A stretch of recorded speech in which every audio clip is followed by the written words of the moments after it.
he'll program it not to let you. So proprietary programs frequently have these malicious features, which we call digital restrictions management, or DRM, or digital handcuffs. They are designed to stop you from doing things. So that program may not be your servant. It may be your prison guard. In any case, these are things that we can take control of ourselves. We can free ourselves and each other, and that's what we've been doing in the free software movement since I started it. But there are other areas where we just can't solve the problem that way. Surveillance in the internet service provider. Well, we can't stop that by choosing to use a different program in our own computers, because it's not happening in our computers. It's happening in some central office. Now, one thing that helps somewhat is to use programs like the GNU Privacy Guard for encryption of the messages and files we send each other. But even even encryption doesn't do the whole job. And when there's censorship, in Australia, the main organization that fights for civil liberties on the internet, which is Electronic Frontiers Australia, was forced to take down a link that they had put up in a discussion of censorship, showing what kinds of things are getting censored.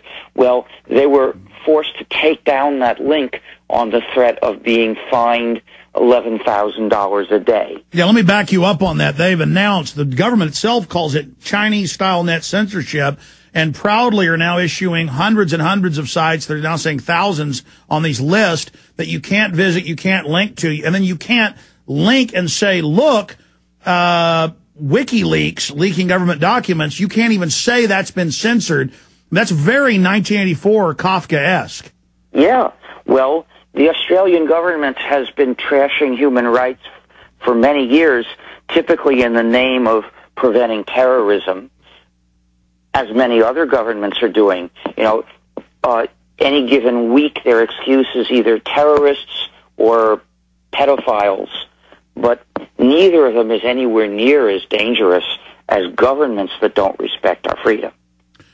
Absolutely. Historically, governments killed 200 and something million people last century. I mean, tyranny has gotten a whole new lease on life. So specifically, what do we do? I mean, if citizens and companies try to go with free software solutions and support groups like yours, what else can we do? I mean, I guess we vote with our dollars, we vote with our time. I mean, let's say I'm a company with 20-something. Yeah. For centralized surveillance and censorship, they don't let you vote with your time or with your dollars.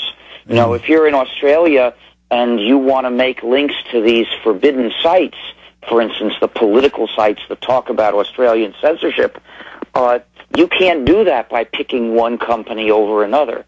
You'd have to put your site outside Australia, and then maybe Australia wouldn't let anybody link to your site. Yeah, that's the key. That's what Australia's saying they're going to do, is block most of the web. But, I mean, that's the key, is that's what Homeland Security has announced, that they're going to take over all the infrastructure, even of private companies, and as indentured servants, they have to allow Pentagon, Air Forces, who's running it, snooping hubs that control and save all the data. This is open. I mean, this makes what Bush was doing look tame in comparison, and I'm nonpartisan.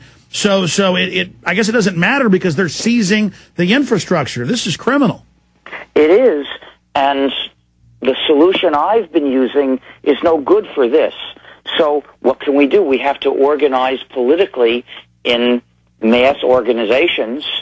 The only organization that I know of in the U.S. that fights against these things is the Electronic Frontier Foundation, although I think the American Civil Liberties Union fights also against some of them. So both of those organizations deserve your support. Is it that Americans and Australians and British and others have had so much freedom in the past we can't believe it's happening here? Or have we lied to ourselves about how much freedom was really in our society? I think that it's a combination of both. It's certainly the case that there was much less surveillance of all our communication in the past. You see, this is one thing that digital technology makes much easier. In the 1960s, I don't think anything kept track of who you called locally. The phone exchange didn't keep track. It just counted up how many calls you made and sometimes how long they were.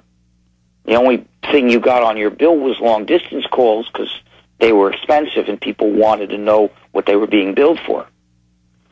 Now, in France, after World War II, the government insisted that the phone company must not keep any records of who called whom. And the reason was that when the Nazis took over France, they looked at those records to see who spoke to whom, and that way, if they knew that one person seemed to be possibly a center of political opposition, they would not only arrest him, but they would question all the people he tended to make phone calls to. So after the war, the French government and various other governments in Europe established rules that the phone companies were not allowed to keep track. However, of course, they've changed all that. Well, exactly. I just saw a story in the London Telegraph. In fact, guys, will you search engine this? People have corrected me not to just always say Google. We need to plug Lycos and Scroogle.org and everybody else. In fact, I'll ask you what you think are some good alternatives because I think Google is becoming evil, at least from what I've seen. But it was in the French news that people were real mad that a guy's friend sent him a message saying, don't blow up the train, because he was going on a ride, and they were there waiting for him when he got to the train station. There was another case at an airport where they made a joke in another European country, and they admitted, they said, oh, no, the phone companies have AI, NSA-type keyword, reading all of it and then flagging it. Everything is read. And that kind of freaked the French out to realize, but the same thing's going on here now. This is just so disgusting. Well, one thing people can do about that is just throw these things randomly into phone calls the way people have done for a few decades, randomly into their messages. I don't know if anybody was ever looking for keywords in messages to decide to read them, but if people had fun, at least, setting up programs that would automatically put such keywords into their mail. No, the NSA admits they do that, and that's one of the 20-year-old technologies, as I'm sure you know. You're being humbled. But, no, I mean, and in fact, there was articles in, like, 2002 where they were complaining that citizens, what's the term for that, where I say, yeah, I got the football, I got the green stuff. Yeah, did you hear about that nuke that's going to go off? Yeah, I'll tell you what else. And of course, they also reported that really economic espionage is what's happening. So, yeah, this new processor is 9 times faster than anything else IBM's got, but don't let Bob know. I'm going to be delivering it next Tuesday. That just drives them completely ape. Mm-hmm. Well, I hope so, because if we keep them busy enough, maybe they won't attack us as much. But I have a feeling that won't solve the problem. Really, I don't see anything that's going to solve this problem except talking about freedom and demanding freedom and condemning the government attacks on our freedom and rejecting the excuses. So it's political will. We've got to recognize tyranny when it's in front of our nose.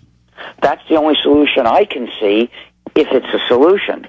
It's not going to be easy. I wish I knew some clever technical method that could protect our freedom.